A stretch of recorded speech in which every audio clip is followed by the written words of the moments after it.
ever wondered what the Magna Carta for public teachers really means? This act is officially called the Magna Carta for public school teachers and applies to all public school teachers, except professors in state colleges and universities. The term teachers includes anyone engaged in full-time classroom teaching at any level, plus guidance counselors, school librarians, industrial arts instructors, and those in supervisory roles in government-run schools, colleges, and universities. Section 10. No discrimination. There shall be no discrimination whatsoever in entrance to the teaching profession or during its exercise or in the termination of services based on other than professional consideration. So it means that people should be treated fairly when entering, working in, or leaving the teaching profession. So no one should be judged or denied opportunities because of their gender, religion, age, race, or personal backgrounds. The only things that should be matter are their skills, qualifications, and how well they do their job as a teacher. And this rule also helps make sure that all educators are respected and given equal chances to grow and succeed based on their professional abilities. Section 12. Academic freedom. Teachers shall enjoy academic freedom in the discharge of their professional duties, particularly with regard to teaching and classroom methods.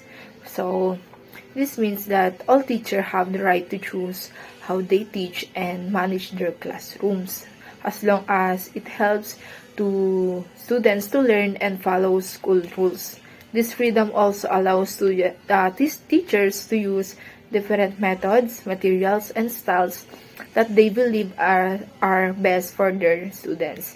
It also encourages creativity, critical thinking, and professional judgment in delivering lessons by trusting teachers to make decisions about their teaching. This rule helps create a more effective and respectful learning environment. Magna Carta for public school teacher, which focuses on how salary must be paid. This section states that teachers' salaries shall be paid in legal tenders of the Philippines, or its equivalent in checks or treasury warrants. Legal tender means Philippine currency, like pesos that you can use directly. Checks or treasury warrants are acceptable alternative as long as they valid or equivalent in value. The key provision is that these checks or warrants must be cashable at any national, provincial, city, or municipal treasury office, or at any banking institution operating under the Philippine laws. This ensures accessibility and prevents issue with non-cashable payments. In short, it's about guaranteeing fair, usable payment methods for teachers' hard work. Section 22, Medical Examination and Treatment. Ang seksyong ito ay nagsasaad na lahat ng guro ay kailangang sumailalim sa libreng medical na eksaminasyon bago sila magsimulang magturo. At ito ay dapat ulitin taon-taon upang matiyak ang kanilang kalusugan habang nasa serbisyo.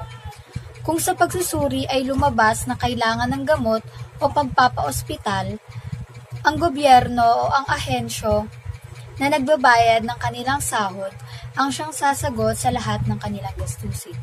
Kung ang isang guro ay nagtuturo sa lugar na walang sapat na pasilidad medical, maaari siyang magpagamot sa ibang lugar at ma-reimburse o mababayaran ng gobyerno ang kanyang gastusin sa paglalakbay. Layunin nito na mapangalagaan ang kalusugan ng mga guro upang maging epektibo silang makapagturo at makaiwas sila sa mga sakit. Section 23, Compensation for Injuries. Ayon sa seksyong ito, ang mga guro ay dapat protektado laban sa mga pinsalang dulot ng kanilang trabaho. Kung ang isang guro ay nasaktan o nagkasakit dahil sa kanilang tungkulin, siya o sila ay dapat tumanggap ng kompensasyon o benepisyo alinsunod sa umiiral na batas. Kabilang dito ang mga may sakit o ang mga sakit na dulot ng matagal na o magtanggal ng stress o physical strain na kinikilala bilang comprehensible occupational disease. Ibig sabihin, kung ang kanilang kalusugan o ang kalusugan ng guro ay naapektuhan dahil sa bigat ng trabaho o tensyon sa pagtuturo, dapat siyang bigyan ng tulong at kabayaran mula sa gobyerno. Section 25, which explains the provision on indefinite leave for teachers. This section explains that teachers may be granted an indefinite sick leave when they have a serious illness that requires long-term medical treatment. If a teacher's condition is so severe that recovery will take more than 1 year, the school or department allows them to take extended leave without a fixed end date. This ensures that teachers have enough time to focus on healing and treatment without worrying about returning to work too soon. The main purpose of this provision is to support teachers' health and well-being while still protecting their employment during a prolonged illness. Section 27, Freedom to Organize.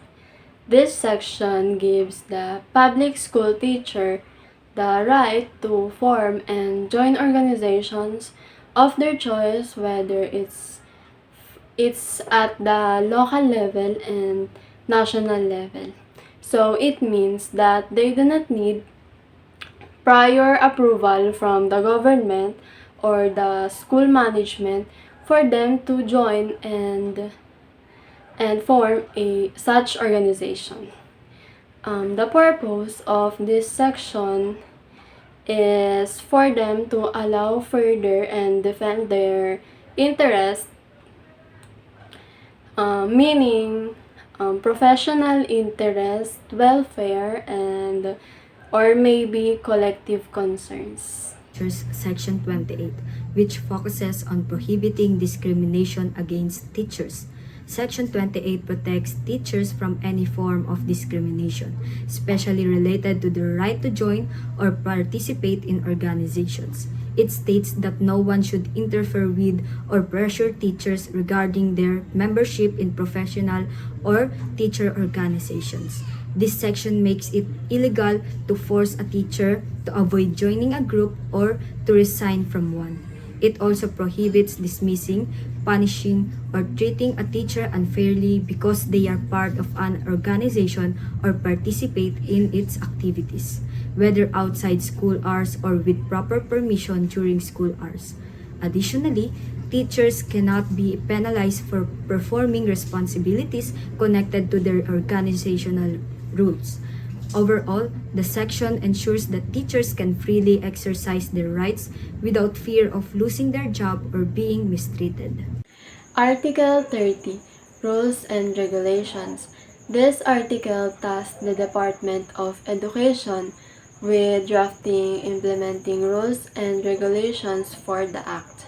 And the Act lays out the broad rights and obligations, and it also sets a time frame.